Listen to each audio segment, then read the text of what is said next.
Hello বন্ধুরা, আশা করি সকলে ভালো আছেন। আমি একটা বড় পাত্রের ভেতর 4 বাটি মাপের বাসমতি চাল নিয়ে নিয়েছি। আজকে আমি বাসমতি চাল দিয়ে বানাচ্ছি। আপনারা ইচ্ছা করলে এই রেসিপিটা যে কোনো চাল দিয়েই বানাতে পারেন। ঘরে থাকা যে চাল আছে, রোজকার খাওয়ার চাল, সেই চাল দিয়েও বানাতে পারেন। প্রথমে আমি এই চালের ভেতর দিয়ে দিচ্ছি জল। চালগুলোর ভেতর কিন্তু অনেক নোংরা থাকে, তাই জল চেঞ্জ করে করে চালগুলোকে খুব ভালো করে ধুয়ে নিতে হবে।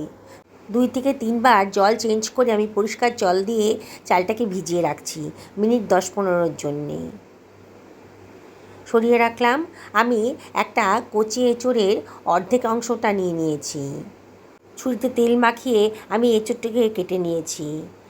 একটা কড়াইতে গরম জল বসিয়ে দিলাম, তার ভেতর দিয়ে দিলাম 1/2 টেবিল চামচ মতো লবণ, আর এর ভেতরে দিয়ে দিচ্ছি 1/4 টেবিল চামচ মতো হলুদের গুঁড়ো, আর 1 চিমটা লঙ্কার গুঁড়োও দিয়ে দিলাম।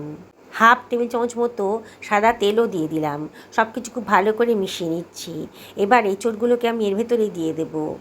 এঁচোড়ের ভেতরে অনেক আঠা থাকে, এইভাবে সেদ্ধ করে রান্না করলে এঁচোড়ের কষ ভাবটা অনেকটাই কমে যায়। আমি এটা ঢাকা দিয়ে মিনিট 3 ফুটতে দেব। সরিয়ে রাখছি। আমি 2খানা মাঝারি সাইজের আলু নিয়ে নিয়েছি। আলুর খোসাগুলোকে আমি কেটে বাদ দিয়ে দিয়েছি, আর আলুটাকে একটু ডুমো ডুমো করে কেটে নিচ্ছি। খুব বেশি বড়ও করব না, খুব বেশি ছোটও হবে না। সরিয়ে রাখলাম। এখানে প্রায় 250 গ্রাম মতো বোনলেস চিকেন নিয়ে নিয়েছি। চিকেনের ভেতর দিয়ে দিচ্ছি কয়েক ফোঁটা লেবুর রস। এবারে এর ভেতরে আমি দিয়ে দেব 1/2 টেবিল চামচ মতো লবণ, আর দিয়ে দেব জল। জল দিয়ে চিকেনটাকে ভিজিয়ে রাখবো এই 10 থেকে 15 মিনিট। এইভাবে রান্না করবেন, চিকেনের মধ্যে যে গন্ধটা থাকে সেটা একেবারেই থাকবে না। সরিয়ে রাখলাম। 2খানা মাঝারি সাইজের পেঁয়াজ নিয়ে নিয়েছি। পেঁয়াজের খোসাটা কেটে পেঁয়াজটাকে আমি রাফলি কেটে নিচ্ছি। পেঁয়াজটা কাটা হয়ে গেছে। এবার এটাকে আমি মিক্সার গ্রাইন্ডারের ভেতর দিয়ে দিচ্ছি, গ্রাইন্ড করে নেব। আর এর ভিতরে আমি দিয়ে দেব 1খানা মাঝারি সাইজের টমেটো কেটে রেখেছিলাম, দিয়ে দিলাম। এর মধ্যে সমস্ত বেসিক মশলাগুলো আমি দিয়ে দেবো, পরে তাহলে আর মশলা দিতে হবে না। আমি এখানে প্রথমে 1/2 টেবিল চামচ মতো হলুদের গুঁড়ো দিলাম, 1 টেবিল চামচ মতো ধনের গুঁড়ো দিলাম, আর 1/2 টেবিল চামচ মতো জিরের গুঁড়ো দিলাম, 1/2 টেবিল চামচ মতন লঙ্কার গুঁড়ো দিলাম, আর দিচ্ছি 1 টেবিল চামচ লবণ, আর দিয়ে দেব 2 টেবিল চামচ জল। এবার এটাকে গ্রাইন্ড করে নেব। দেখুন কত সুন্দর একটা স্মুথ পেস্ট তৈরি হয়ে গেছে। সরিয়ে রাখলাম।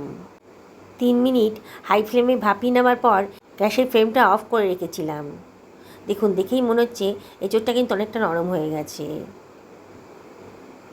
এবার এটাকে আমি জল ঝরিয়ে স্ট্রেনারের সাহায্যে অন্য একটা পাত্রের ভেতর তুলে রাখবো। কড়াইটা গরম করতে বসিয়ে দিয়েছি। এর ভেতর দিয়ে দিলাম 1 টেবিল চামচ মতো সর্ষের তেল। তেলটা গরম হয়ে গেছে যখন, কেটে রাখা আলুটা দিয়ে দিলাম, আর দিয়ে দিচ্ছি 1/4 টেবিল চামচ মতো লবণ, আর 1/4 টেবিল চামচ মতন হলুদের গুঁড়ো দিয়ে আলুটাকে একটু ফ্রাই করে নেব। গ্যাসের ফ্লেমটা হাইতেই রেখেছি, আর অনবরত কিন্তু নাড়তে হবে। ঢাকা দিয়ে দিলাম মিনিট 2-এর জন্যে, তাহলে তাড়াতাড়ি রান্নাটা হয়ে যাবে, ভাজাটা হয়ে যাবে আর কি। 2 মিনিট বাদে দেখুন আলুর কালারটা কিন্তু দেখেই মনে হচ্ছে চেঞ্জ হয়ে গেছে। আলুটা একটু ভাজা ভাজা মতো হয়ে গেছে যখন, তখন এর ভেতর দিয়ে দিচ্ছি সিদ্ধ করে রাখা এঁচোড়ের টুকরোগুলো। আবারও আমি সব কিছু ভালো করে মিশিয়ে নেব। অনবরত কিন্তু নাড়াচাড়া করতে হবে। অসম্ভব টেস্টি রেসিপিটা যদি ভালো লাগে তাহলে লাইক, শেয়ার, কমেন্ট করতে কিন্তু ভুলবেন না। ঢাকা দিয়ে সরিয়ে রাখলাম। আমি একটা বড় ফ্রাই প্যান গরম করতে বসিয়ে দিয়েছি। এর ভেতর দিয়ে দিচ্ছি 2 টেবিল চামচ মতো সাদা তেল। তেলটা যখন গরম হয়ে গেছে, গোটা গরম মশলা দিয়ে দিলাম, দারচিনি, লবঙ্গ আর ছোটো এলাচের মাথাটা ফাটিয়ে দিয়ে দিলাম, 1/2 টেবিল চামচ মতন গোটা জিরে দিয়ে দিলাম। গ্যাসের ফ্লেমটা লোতেই রেখেছি, আর মশলাগুলোকে একটু ফ্রাই করে নেব। সুন্দর একটা গন্ধ বেরোতে শুরু করেছে। এইবার আমি এর ভেতরে দিয়ে দিচ্ছি 1 টেবিল চামচ মতো আদা রসুন বাটা, সামান্য একটু লবণও দিয়ে দিলাম, তাহলে তেলটা আর ছিটকাবে না। এবার একটু ভাজা ভাজা মতো করা হয়ে গেছে যখন 1 মিনিট পর আর কি বেটে রাখা মশলাটাকে দিয়ে দিলাম। এবার গ্রাইন্ডার ধুয়ে অল্প জলও দিয়ে দিলাম, দিয়ে মশলাটাকে খুব ভালো করে কষিয়ে নেব। মাঝে মাঝে একটু নাড়াচাড়া করে দিতে হবে, নাহলে কিন্তু পোড়া ধরে যেতে পারে। আমি ঢাকা দিয়ে দিচ্ছি। ঢাকা দিয়ে মিনিট 3 আমি লো ফ্লেমে রান্না করে নেব। 3 মিনিট বাদে দেখুন, দেখেই মনে হচ্ছে মশলাটা কিন্তু অনেকটাই কষানো হয়ে গেছে, মশলার গা থেকে তেলও বেরোতে শুরু করেছে। এই সময় আমি দিয়ে দিচ্ছি কুচি করে কেটে রাখা চিকেনের টুকরোগুলো। জলে ভিজিয়ে রেখেছিলাম তো, জল থেকে ঝরিয়ে নিয়েছি, দিয়ে চিকেনের টুকরোগুলো দিয়ে মশলার সাথে ভালো করে কষিয়ে নিচ্ছি।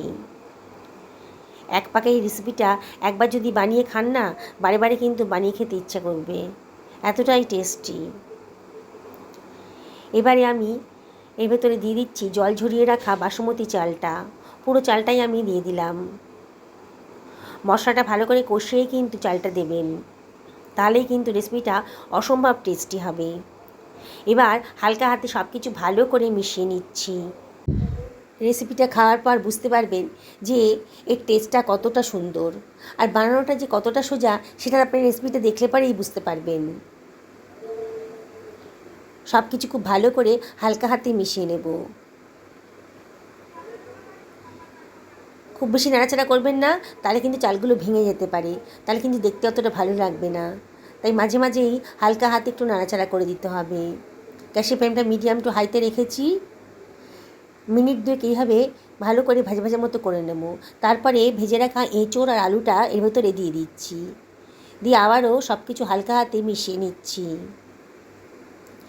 যেসব বন্ধুরা রেসিপিটা দেখছেন অথচ এখনও আমাকে সাবস্ক্রাইব করেননি, তাদেরকে আমি রিকোয়েস্ট করবো আমার চ্যানেলটা সাবস্ক্রাইব করার জন্যে। পাশে থাকা বেল আইকনটা অবশ্যই ক্লিক করে দেবেন, তাহলে আমার রান্নার নোটিফিকেশানটা আপনার চটজলদি পেয়ে যাবেন। আমি এখানে দিয়ে দিলাম গরম জল। গরম জল দেওয়ার চেষ্টা করবেন, তাহলে রান্নার কালারটাও সুন্দর থাকবে আর রান্নাটাও কন্টিনিউ প্রসেসটা ঠিক থাকবে। কতগুলো তেজপাতাও দিয়ে দিলাম। আমি 4 বাটি মতো চাল নিয়েছিলাম, সেই জন্য 8 বাটি গরম জল দিয়েছি। সামান্য একটুখানি চিনি দিয়ে দিলাম। চিনিটা অপশনাল, তবে দিলে পরে কিন্তু খেতে ভালো লাগবে। কাঁচা লঙ্কা চিড়ে রেখেছিলাম দিয়ে দিলাম, খানিকটা ধনেপাতা কুচিও দিয়ে দিলাম, খানিকটা কসুরি মেথি হাতে ডলে দিয়ে দিলাম, অসম্ভব সুন্দর গন্ধটা আসবে। এবারে এর ভেতর দিয়ে দিচ্ছি 1 টেবিল চামচ মতো গোলমরিচের গুঁড়ো, যদি পছন্দ করেন তাহলে দেবেন। আর দিয়ে দিচ্ছি 1 টেবিল চামচ মতো গরম মশলার গুঁড়ো। এবারে আমি এর ভেতর দিয়ে দিচ্ছি 2 ফোঁটা মতন মিঠা আতর, যে কোনো গ্রসারিতেই পাবেন। দারুণ সুন্দর একটা গন্ধ বেরোবে, পুরো বিরিয়ানির মতো গন্ধ বেরোবে।